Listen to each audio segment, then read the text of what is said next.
Alright, so we're gonna build a pogo anchor today. I did a video a couple years ago on building them, but I guess the audio shot on the video, so I'm gonna remake the video here.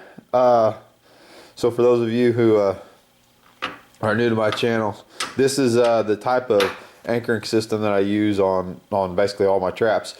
It's really cheap, really effective. This is the pogo right here. I use 2-inch fender washers. I have actually pulled out my four-wheeler by cross-staking 2 of these and hooking up to them. They will hold anything. The pogos that I make are, the cable itself is 18 inches long. This works fine. I trap everything from clay cornfields down to real loose sand in the creek bottoms. Like I said, I use it on everything. It's a consistency thing. So 18 inches works well for me. The tools that we're going to need are real basic. I've got a pair of bolt cutters here to cut my nails, a way to cut my cable. Either a J-hook tool or a pair of fencing pliers works well for closing your J-hooks. I have a Bob Custer's trap bender here. This is what I use to make my J-hooks and my S-hooks. You can either come up with your own pattern or use this. It's both a good way. And then I have a swaging tool here. If you don't have a swaging tool, you can just as easily smash them on an anvil or anything as far as your ferrules. Either way, you got to have something to crimp them.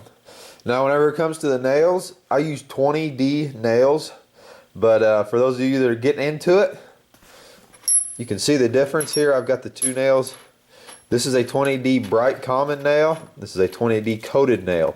You can see the difference in them. These coated nails are a lot thinner. They bend a lot easier. So if you're going to buy nails, I've set the box out. Buy the bright common nails. Don't buy the coated nails. You won't be very satisfied with them.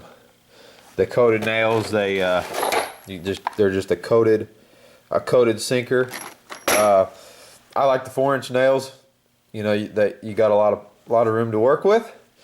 So anyway, we're gonna get set up here and we're going to get started making a pogo anchor. I'll go real slow and I'll show you how it's done.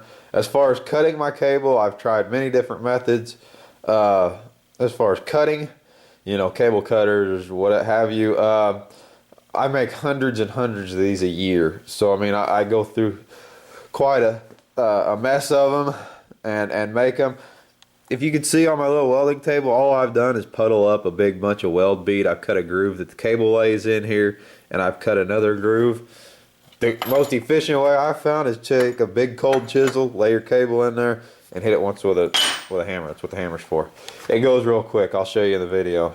But to each his own. We'll get set up here and we'll make a pogo. So the first thing we need to do is we need to cut our cable to length.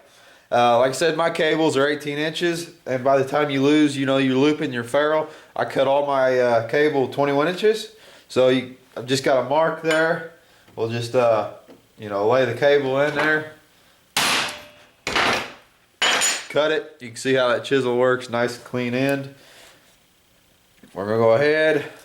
We'll put it through the ferrule. I'm using 3/30 seconds cable, so you have to use the according ferrule. We'll just stick it in the swaging tool here. I double crimp all my ferrules. It's just the way I do it.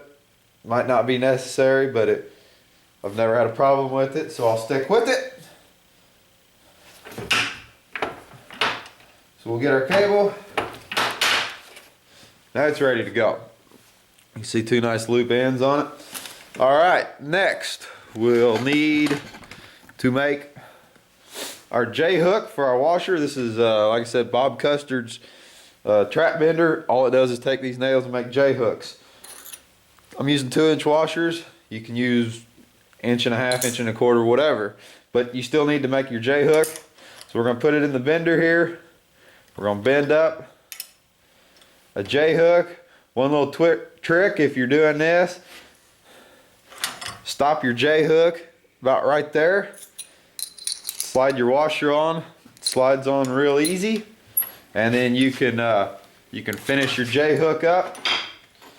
Simple pair of bolt cutters, and on these nails, I find it closes real easy. See where those crimps start on the nail?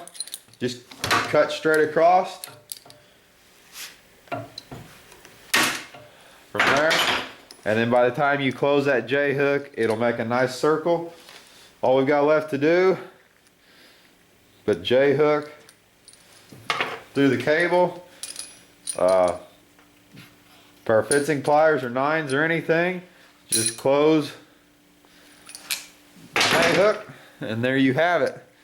There is a 18-inch Pogo. They're easy to make, they're very inexpensive, and they'll hold anything. So go ahead and give them a try. Hope this helps.